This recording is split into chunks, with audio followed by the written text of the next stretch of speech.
Nicholas, what's going on? She's not queer? She's heterosexual. Sometimes good things have to fall apart for better things to come together. Shut up. It's time for some grounding exercises. I'm not grounding right now, Toby.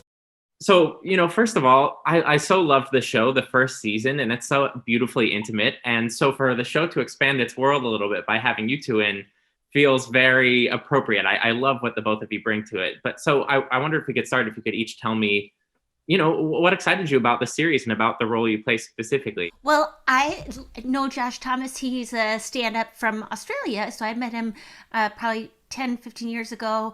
And he, of course, did his other show, Please Like Me.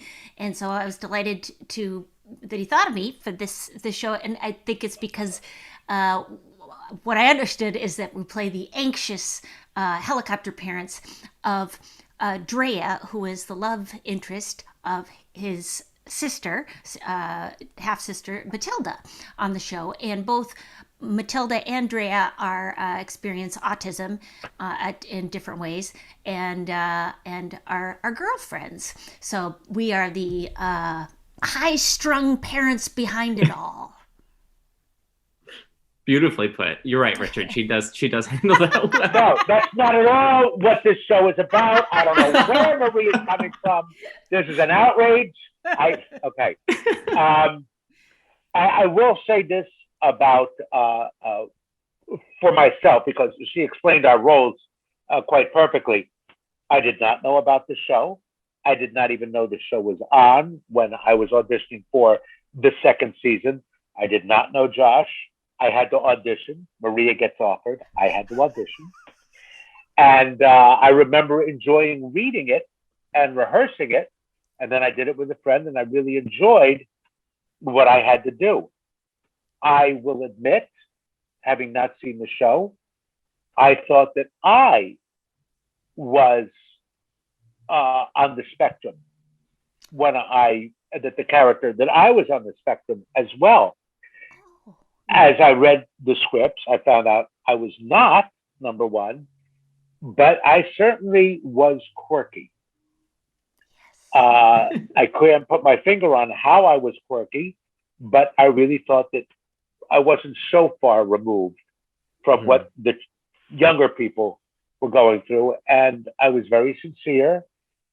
There was a time where I was doing a scene, and Josh said, well, he's not so forceful. He said something that was different from how I had interpreted it. And I went, oh boy, we're in trouble, because he wrote something and I'm reading it much differently than how he wrote it. Either he just threw up his hands and said, well, we've hired the guy, let's use him. Or eventually I won him over. But I do not think that I was exactly what he had written. Now, in that scene, so that's why I think everybody should audition, because in the scene, I gave him what he wanted. But I guess as we went on with other scenes, it wasn't. His tough luck.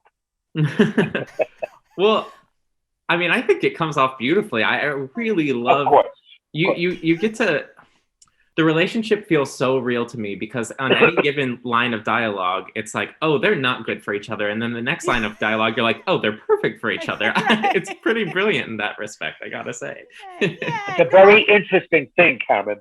Mm-hmm. I will tell you sometimes, and I believe this to be true in all theater, so you're now getting the wit and wisdom of Richard Kind. Even when you have as contentious people as Stanley Kowalski and Blanche Dubois, there is underlying love, either through the two actresses, actor and actress, or maybe even imposed by the actor if they're smart enough.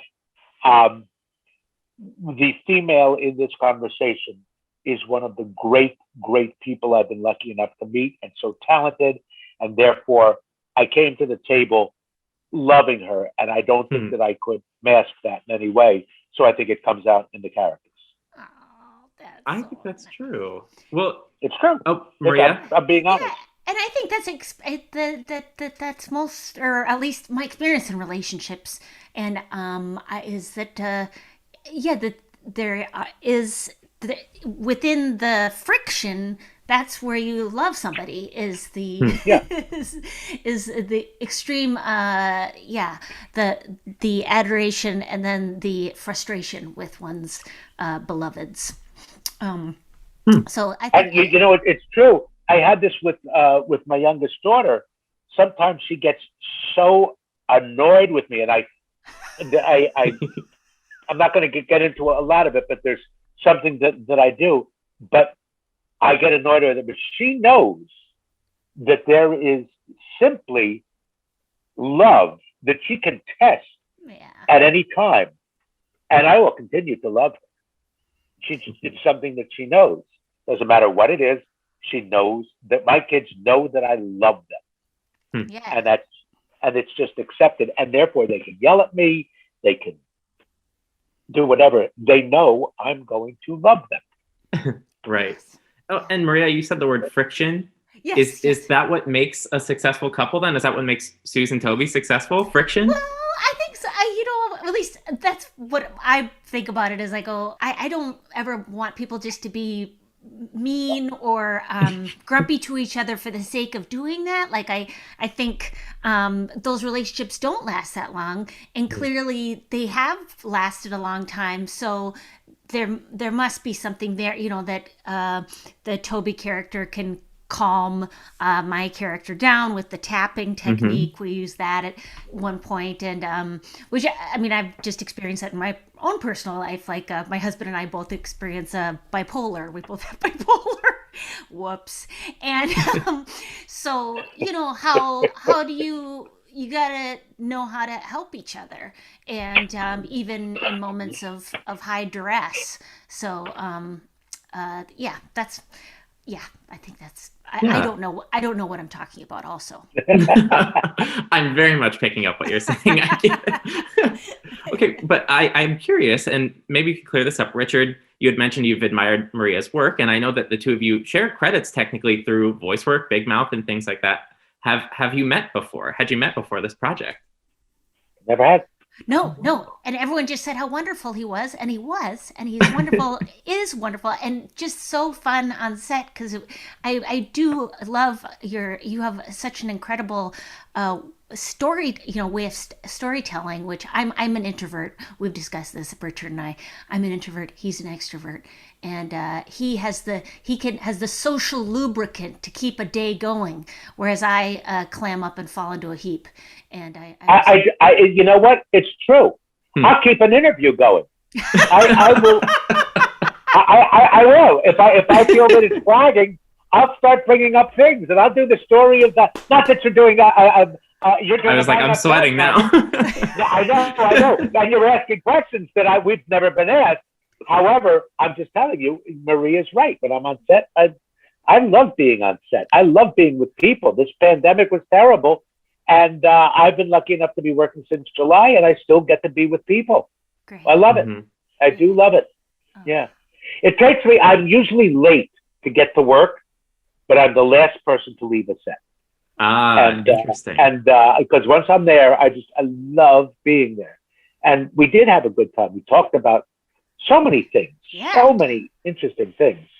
Yes, hearing about Maria, which she does in her stand-up anyway, but really getting to hear it without irony is a very interesting thing.